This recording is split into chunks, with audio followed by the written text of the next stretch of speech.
क्या है कॉस्केडिंग इफेक्ट, उसको समझते हैं। इसको समझने के लिए मैं एक उदाहरण लेना चाहूँगा।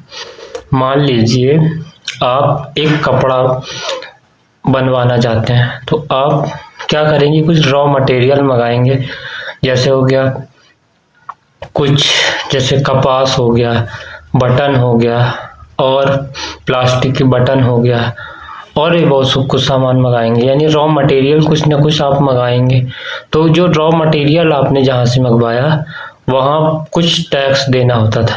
कुछ अलग अलग जगहों पर अलग अलग टाइप का टैक्स देना होता था, जो एक प्रभाव उत्पन्न करता था, जिसे कॉस्केडिंग इफेक्ट कहते हैं।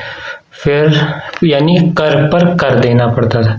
जैसे मान लीजिए कोई 100 रुपए का हमने क्या किया, कोई भी सामान बनाया, उसमें 100 रुपए का एक रॉ मटेरियल है, फिर 200 का दूसरा है, तीसरे का दूसरा है, तो सब में एक देना पड़ता था। अब कॉस्केडिंग इफेक्ट यही कहलाता था कि आपको वहां पे कर दे दिया, फिर दूसरे की जगह गया दूसरा कर दिया, फिर संपूर्ण जब बन के तैयार हो गई फिर कर दिया। तो जैसी जीएसटी लागू होती है, तो जैसे जैसे पीछे के कर थे उसको आपको उस सामान में जुड़ता चला जाएगा।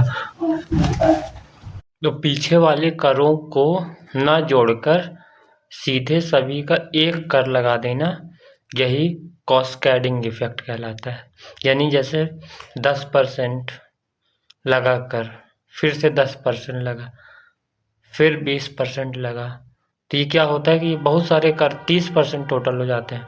तो पीछे वाला कर को माइनस कर दिया, फिर इधर भी लगा ये माइनस एक, यानी पीछे कर पर कर ना देकर सीधे वो करना, सीधे एक कर प्रणाली बना देना, उसे कॉस्केडिंग इफेक्ट कहते हैं, जिसे जीएसटी लागू होते ही समाप्त कर दिया गया।